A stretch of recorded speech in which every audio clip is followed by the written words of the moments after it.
por volta das 9 horas da noite, dediquei meu antigo passatempo evadindo dos costumes cinemáticos e seguindo Ivan. Nunca fui dorminhoco a ponto de se entregar tão cedo à prefeitura cerebral, conhecida como mundo dos sonhos. A situação somada a isto arrepiava meu ser em uma escala asfixiante. Embora a chamada suposição alertasse meu pressentimento, as bilhas de plantas chamaram mais atenção mediante ao suspense acumulado. Seu tom dançante vinha das brisas intocáveis, assim defino, pois a falta de percorrimento no meu tato era intrigante e extraordinária. Antes disto, já cobrava um ventilado beijo apaziguador, para então adormecer suavemente meu corpo amedrontado. Infelizmente não recebi. Na mistura da escuridão com climas mais negativos possíveis, aquele corredor se tornou mais e mais longo. Ainda que amarrasse maldições com orações, continuei seguindo incessantemente o lento vulto, minha companhia diária, em direção ao choque emocional. Sujeitei-me ao mistério. Então, quando abriu a porta de nosso quarto, enxerguei, ainda longe, vestígios do inimaginável. Ivan, com ombros caídos e uma tristeza surreal, entrou sob múltiplas lágrimas minúsculas, as quais sabe-se lá como enxerguei. Senti-me solitário por milissegundos, então veio os sentimentos vazios. Encontrei-me em diversos aspectos neste destinado fenômeno. Um agressor invasivo, respingando excesso de suor, medonhamente impaciente, ao ponto que arquejava bem próximo a assobios. Mesmo em crise mental, tomei disposição para revelar aos meus olhos e sistema nervoso central o que ocorria. Sem distinguir mais temor ou euforia, determinei e cumpri meus incertos passos.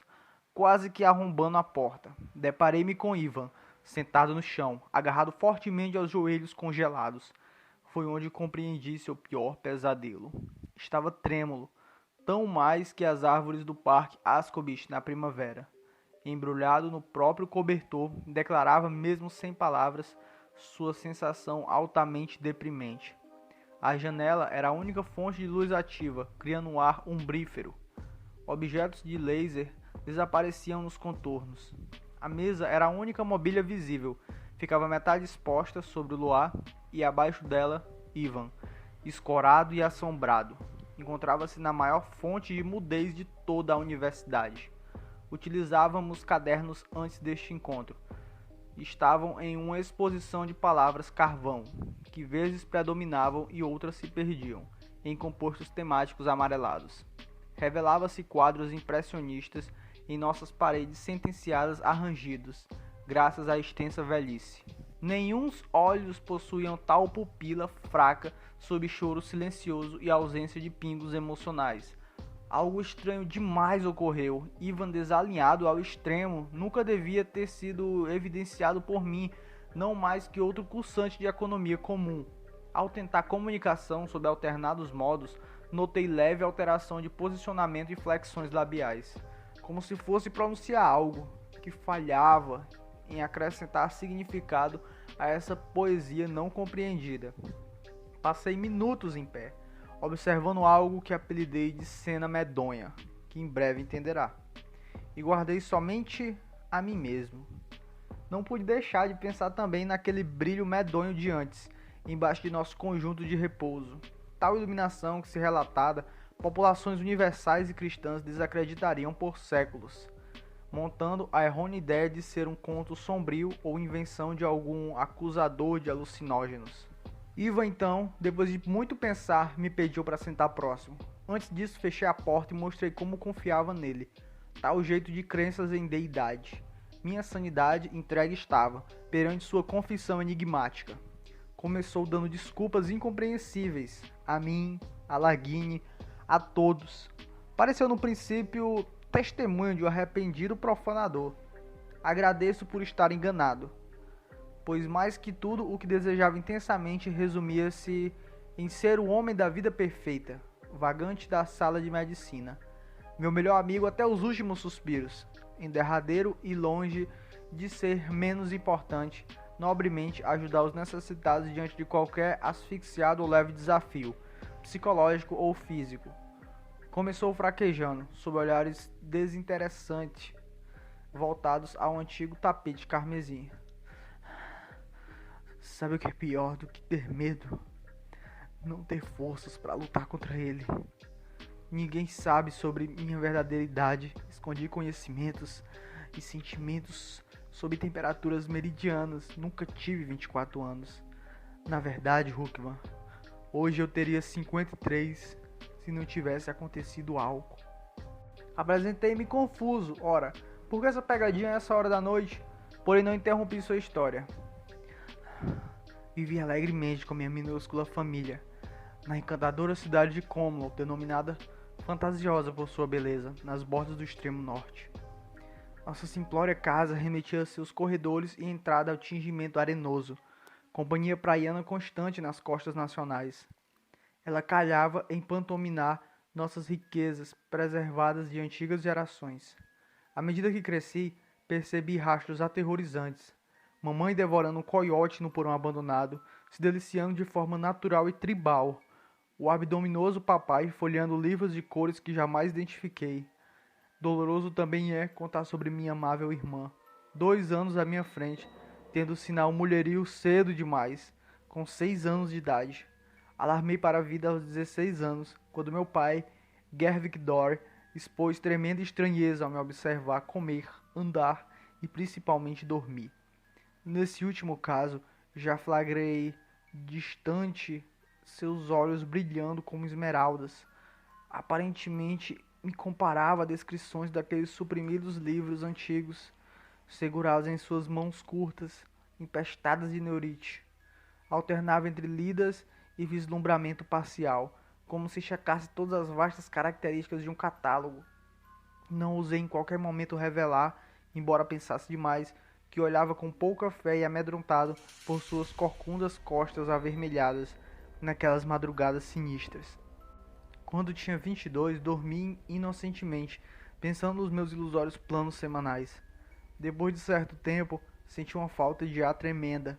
Então despertei espantado, com uma agonia súbita, estendida no escuro. Então rasguei socorro, estava sendo sufocado por um criminoso sorridente. Uma visão escura não permitia vislumbrar a face. Então sinalei em gritos sem fim, devido ao excesso de força que usava e falhava. Tentei liberar as mãos rígidas com tentativas de abate. Infelizmente, meus socos fracos e arranhões drásticos, aparelhados pela situação, não fizeram cessar. Quando menos esperei, perdi forças e aceitei o resultado. Caí em uma paz inexplicável. A única certeza que tinha era que, infelizmente, não estava morrendo. Não sei quanto tempo passou, entretanto, quando acordei, fazia muito frio, evoluindo a sensação frustrada que tomava meu corpo inteiro, como se tivesse perdido severa quantidade de sangue. Mal conseguia mexer minhas pálpebras, notando depois da escuridão aquele teto inesquecível. Estava no porão e meu dorso doía bastante. Lá onde um objeto de radiograma apodrecia, jogado no canto da parede, em segundos, algum som difuso e urbano intensificava com o passar dos tempos. Aquele forro marrom, lamacento acima, podia jurar que não cederia nem se um meteoro caísse na cidade. Tudo parecia sensível demais, inclusive meu estado beirando qualquer ser desalmado. Hinos coreografados sucediam sob vozes familiares, cada vez mais baixas e desafinadas, como se velassem algum corpo. Depois de alguns segundos, me dei conta que este corpo era o meu.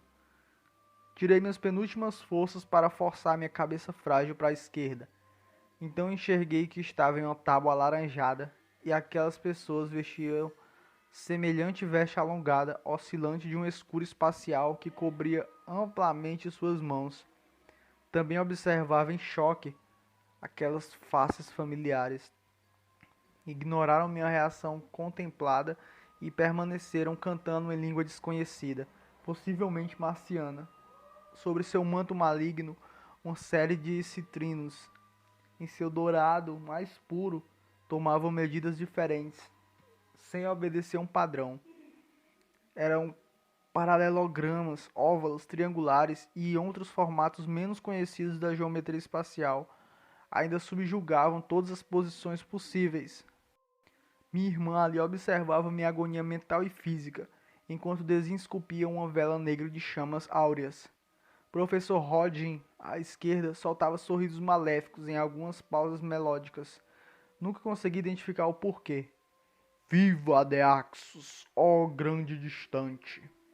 As únicas coisas que compreendiam eram amargas palavras desgraçadas. Pior que força alguma tinha para lutar.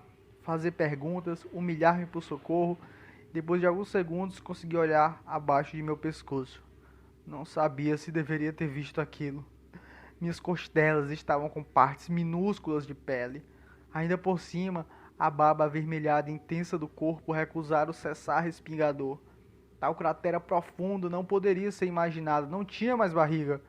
Nenhum órgão extremamente útil para dar sentido àquela cena atormentada. Compêndios passaram em minha mente. Uma imortalidade breve certamente usufruía. Consegui identificar mais 2 corpos além de meus pés. Após esforços perante o turvo ambiente, notei que papai e mamãe estavam ali, claramente mortos. Parecia que seus pescoços sofreram selvageria inigualável, múltiplos golpes perfurantes. O brilho vital não existia em seus olhos escuros, estáticos e voltados a mim, que estavam quase pulando para fora, onde abaixo estava inundado pela degradante poça sangrenta. Por mim, por pior que seja, sabia que eles contribuíram com a alma para a realização da condução pavorosa. Aquela cena nunca saiu da minha mente, perturbando o meu coração aflito por toda a jornada iluminada e sombria que chamamos de dia. Já então aceitei prontamente a morte diferente, sendo esta segunda mais assustadora. Porém, em minhas memórias, não aceitava como morri.